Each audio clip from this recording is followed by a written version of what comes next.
द्वादशोऽध्यायः भक्तियोगः। अर्जुन उवाच एवं सततयुक्ता ये भक्तास्त्वां पर्युपासते ये चाप्यक्षरमव्यक्तं तेषां के योगवित्तमाः। श्रीभगवानुवाच मय्यावेशमनो ये मां नित्ययुक्ता उपासते श्रद्धया परयोपेतास्ते वे युक्ततमा मताः। यत्त्वक्षरमनिर्देशम् अव्यक्तं पर्युपासते सर्वत्र गमचित्यं च कूटस्थमचलं ध्रुवं सन्नियम्येन्द्रिये ग्रामं सर्वत्र समबुद्धयः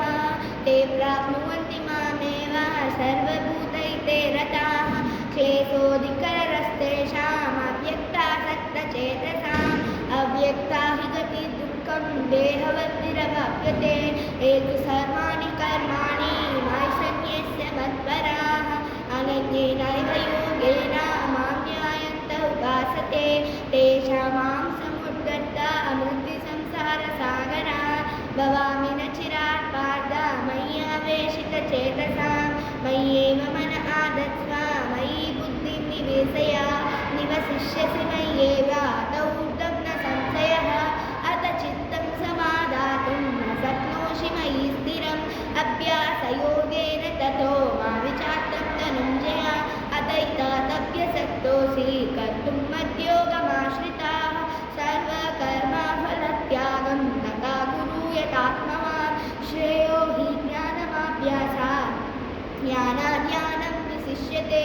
ध्यानात् कर्मफलत्यागं त्यागात् शान्तिरनन्तरम् अद्वैश्च सर्वभूतानां मैत्रा करुण एव च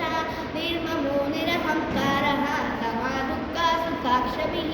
सन्तुष्टः सततं योगी यदात्मा दृढनिश्चयः मय्यर्पितमनो बुद्धियो मद्भक्तः स मे प्रियः यस्मान्नो द्विजते लोको लोकान्नो द्विजते जयः हर्षमर्षभयोद्वेगैर्मुक्तयो स च मे प्रियः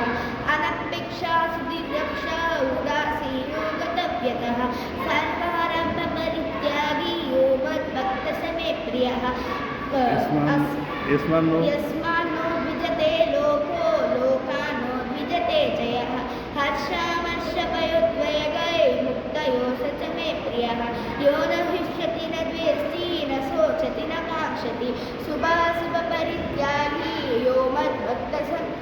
भक्तिमान् मे प्रियो नरः समशत्रौ च मित्रे च ततमानापमानयोः शीतोष्णसुखदुःखेषु